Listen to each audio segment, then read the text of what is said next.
Hello, everybody. Thank you for joining us. This is the StoryMoss series of interviews of key players in the world of healing and regenerating Earth and our collective heart. So we're really happy to be with Michael Pilarski today. He's in Washington State. Michael is a pioneer of many things, and bioregioning is one. This year is celebrating or inviting us to a third gathering, the Global Earth Repair Convergence, that's happening on May 7, May 11 in Washington State in Port Townsend. 500 people will gather in a very simple, beautiful way to celebrate life, Earth, and find ways together to heal our planet, starting with us, and also looking at watershed and all sorts of ideas that we can implement in our own local space and together, with the joy of being together, the joy of finding pathway to heal. And Michael, before I pass it on to you, I just want to say I was so excited to connect with you on this iteration 2026, 25 years later after you started with your first gathering. Because when we met 2 years ago in a bioregional breakout room, I think it was, we connected on, I mean, Joanna Macy connected us because I was talking about the Council of All Living Being, Joanna and John Lee's work and creation, and also maybe reflecting and just wondering about the more than human. Are they invited to those gatherings? Do we give enough room to our fellow species when we try to find solution? Because it seems that nature has a solution for us if we spend time observing and listening to the trees, to the rivers, to the beavers, to the orcas. So Megan and I, the StoryMoss founder, are very, very happy to be with you today. This is the first episode. We will record something else in 2 weeks as we get closer to the event, which is an on-land event, but also online, with a big vision of 2,000 people gathering, with a big emphasis on Global South programs that Megan will engage you with. So Michael, thank you so much for being here today, and please tell us more about your dream. Thank you. Yes, well, thank you for having me on your show. And it's very important that people listen up and attend to the planet at this time. So we're putting on the Global Earth Repair Convergence. We did one in 2019, 2022, and here's our third time around.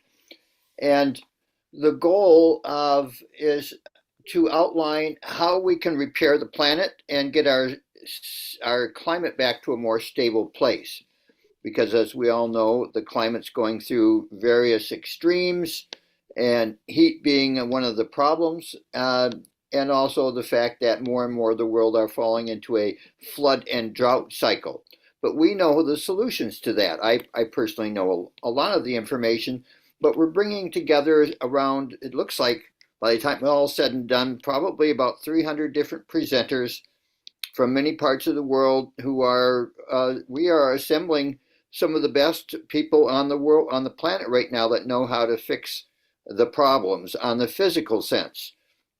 Fixing the social systems is a much more difficult task, but we are, talking about that some as well, because it's been pointed out to me very clearly over and over again, is that we're not going to be able to heal the planet unless we heal the humans. Or at least they should go in tandem. Healing the planet is part of what can heal the humans.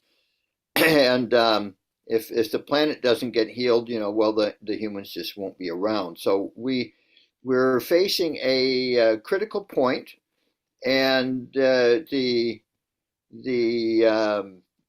moment, we're having this interview just after I've just finished reading Ugo Bardi's article on his Substack called The Seneca Effect.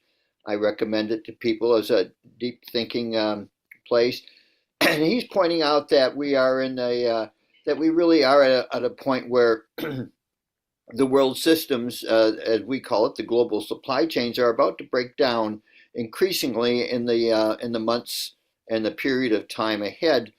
and that more and more people are going to be forced to switch to a more a lighter, a different lifestyle, and as a result, we are going to more and more people are going to start growing food and fixing up their environment, because if we have to rely on our own environment around us for food and for our resources, then we better get to work fixing it up instead of right now society's been limping along by uh, exploiting the last parts of the earth that haven't been exploited. There's still some out there, but more and more of the world has been exploited and its resources stripped away. And with the resources being stripped away, which is a lot of it is plants and trees and forests and soil carbon and water, that we've disrupted the planet's air conditioning system. Every plant is an air conditioner. Every leaf, every tree, and we've taken out half of the planet's air conditioning capacity, and that's why it's heating up, as well as burning fossil fuels. But the main problem isn't the fossil fuel burning. The main problem is that we're destroying the life support system and the air conditioning system of the planet. And so, anyway, here we are at the Global Earth Repair talking about how to fix the air conditioning system. And so there's a lot of mechanics involved and a lot of science, but the air conditioning mechanic better have a really good head on their shoulders in terms of the spiritual end of things as well as the science end of things. Humanity isn't going to get itself out of this mess by just tinkering with the mechanics a bit. We also have to tinker with our social systems and create social systems that are more just and equitable and that empower more people. As well as we've been exploiting the planet, we've been busy exploiting human beings all over the planet so that the West especially and the richer 10% of humanity can live a really, really good life. And that is about to end. And so it's going to be a lot of shock. But yeah, that's sort of the backdrop of our event, is that we're in this crisis point and we have the solutions on how to fix it on the science end. I guess on the social end, one of the things that we're doing is bringing together a large intertribal or indigenous leadership council. So we're bringing together probably, I'm going to guess we're going to end up with 100 different uh, uh, indigenous people, mostly from the Western U.S., representing dozens of tribes, all the way from the Oglala Sioux to the Apaches up here to our Salish Sea indigenous people, and they carry a lot of the information on how to run good social systems and how humans can interact with the land in a good way. And so there's a term being used these days called biocultural restoration. In the old days before the big exploitive imperialistic country way of life happened, most of the world was locally food self-reliant, resource self-reliant, self-governing, and everywhere, eastern U.S., Amazon, most parts of the world had systems of indigenous land stewardship or co-management with nature, called socio-ecosystems, whereby the landscape was full of food and resources for the people that lived there, and it was very deliberate, and it was set up. The humans were interacting with the environment to help make it full of food for them. And so there were these big chestnut forests back east, and there was the big date groves in the Middle East, and there were the chestnut forest of Italy and Europe, and there were the apple and walnut forest of Kyrgyzia, and so on. Most of the world had these kinds of food production systems that did not look like agriculture. They were not what we would call agriculture. And so we're trying to learn from that to make the world a Garden of Eden again. So the indigenous people have a lot to teach us about the mechanics, the science, but they also have a lot to teach us about the the spiritual underpinnings of humanity working with the environment, so that we consider all of the creatures and all of the beings and all of the trees and the ecosystems around us as kin.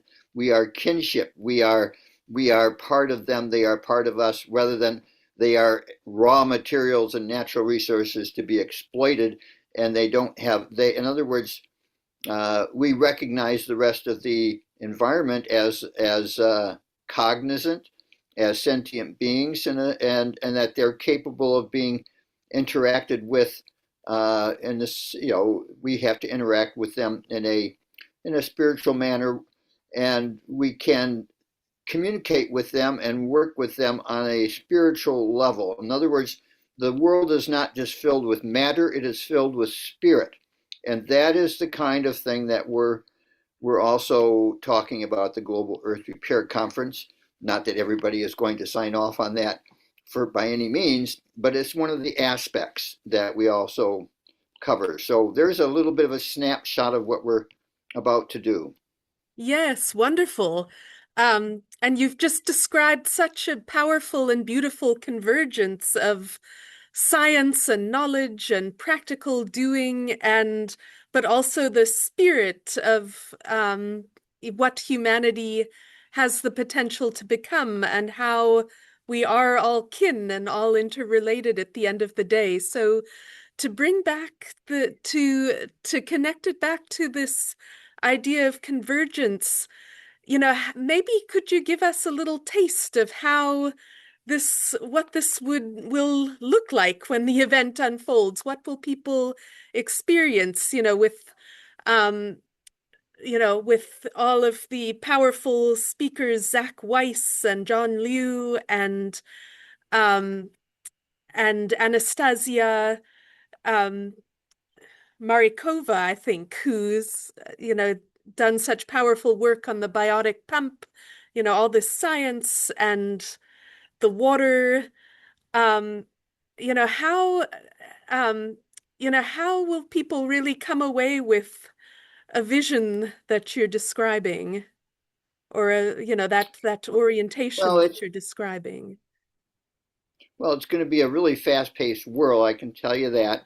Um, Yes. in the sense that we're going to have 120, 100 to 150 workshops and presentations in 3 days, and so there'll be 15 things or 20 things happening at a time throughout a large part of the day. And so people will be rushing around, going from one event to the next, listening in, interacting. There'll be a lot of Q&A and discussion happening, as well as the presentations from the front of the room. And we'll also have interactive sessions. So it'll be very busy, and people will have to choose which of the speakers they most want to hear during the time they're there. So there's a big exchange of information.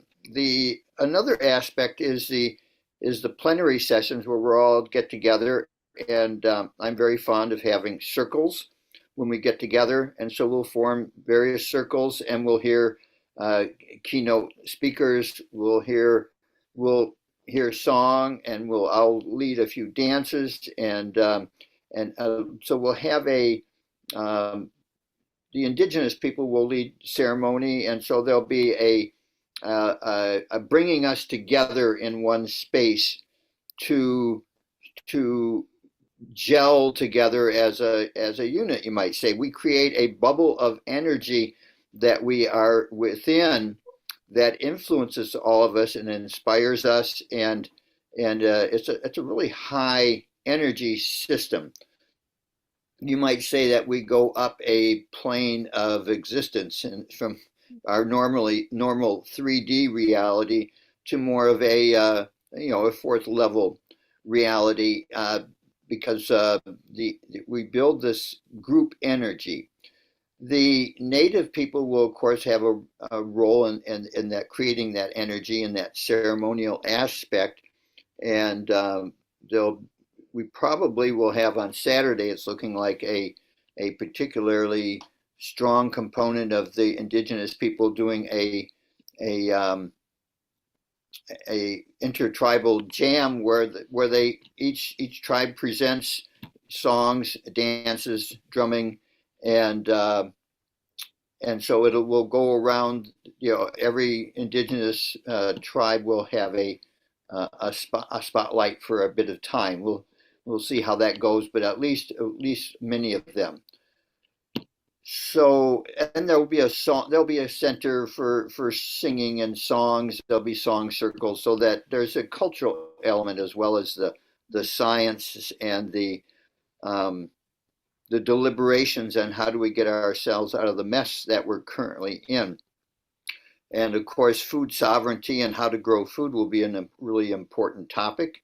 It is important in the world today, and in the coming months and years, the world is going to truly realize that, oh yes, we better get our food sovereignty together in our areas.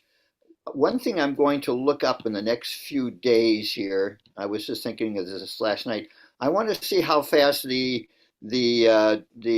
destruction of the Soviet Union happened, and did it happen in over 1 week, 1 month, what period of time was that sort of crash, and Yes. to get some idea of what we might be facing here as well. How fast will it happen? We don't know that yet. Um, Yeah. but at any rate, so we have this beautiful time together to create or to dream up or look at the examples in the world today. Our goal isn't like, oh, we're just making pie in the sky, though there's a little bit of that, I must say, but that what are the best examples and models and projects and people in the world today that we can look at to draw on so that we can move forward in a much better way. So we do have things to build on. There's a lot of it out there. And so Yes. that's pointing to the best solutions that are out there right now is a big part of what we're doing.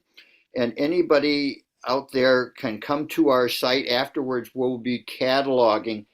It'll take us some time because there's going to be so much material to catalog on all these positive things. And for the online people, we can only fit 600 people maybe physically in person on the premises, but we do want thousands of people to listen in online and attend the very large number of presentations. Some of our most illustrious and smartest and brightest presenters are different parts of the world, so they can't attend our thing. What with the air travel and finances and political situation today, it's a lot of people that would like to come here certainly cannot.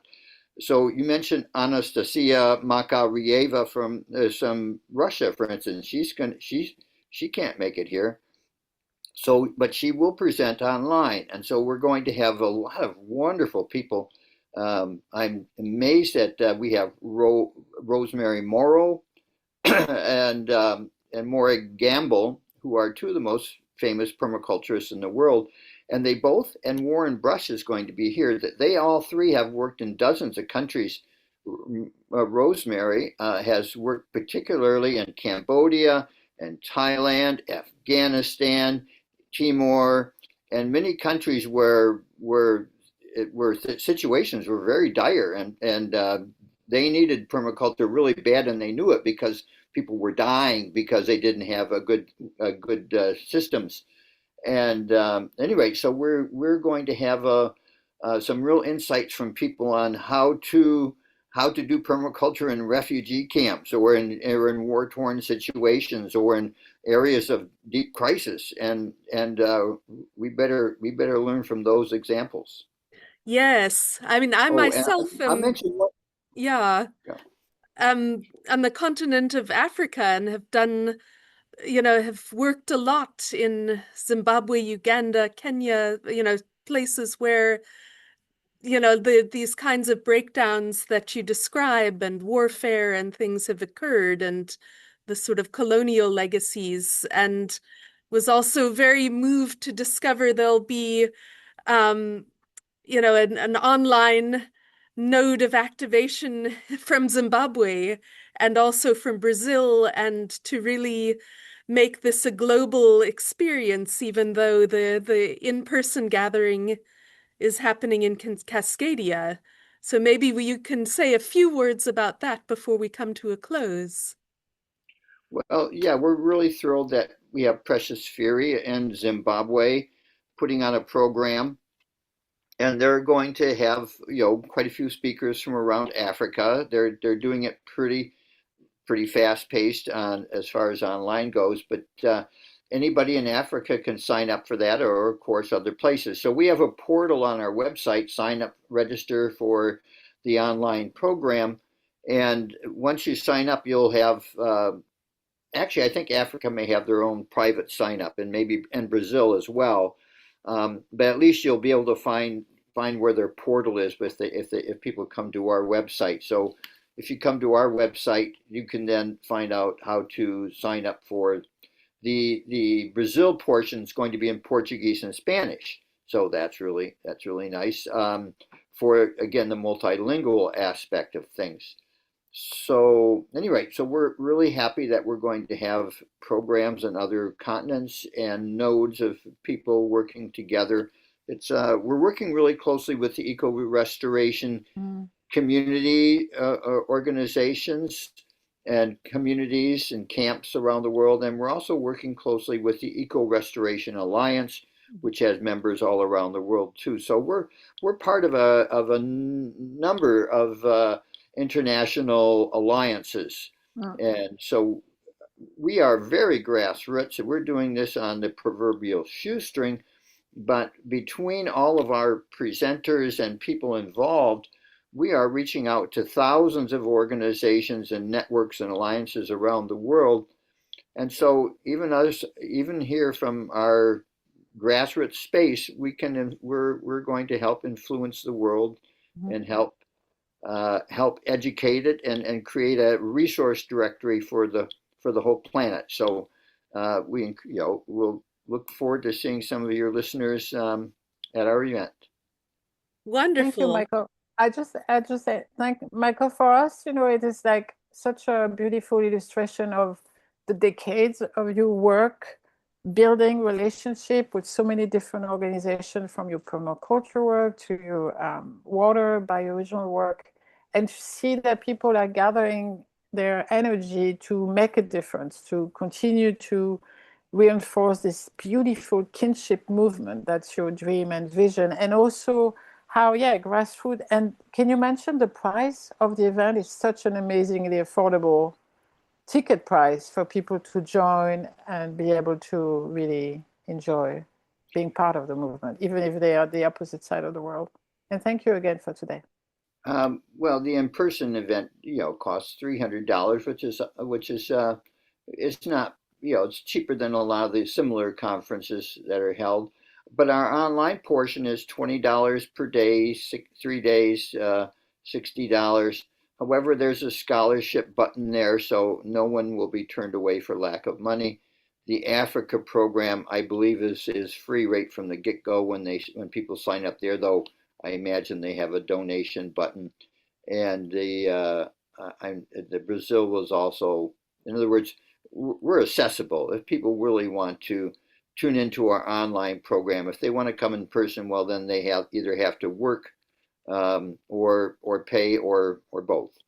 So yeah, I've always prided myself in trying to be in being affordable and grassroots and uh, yeah. So that's how we roll. Make it affordable. Wonderful. Thank you so much.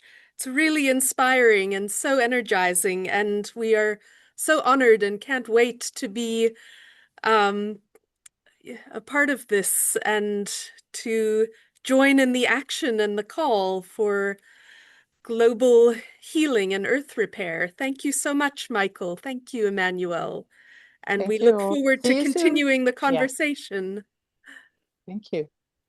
Yeah. So there's so much more to say. So next time we'll go into some more details.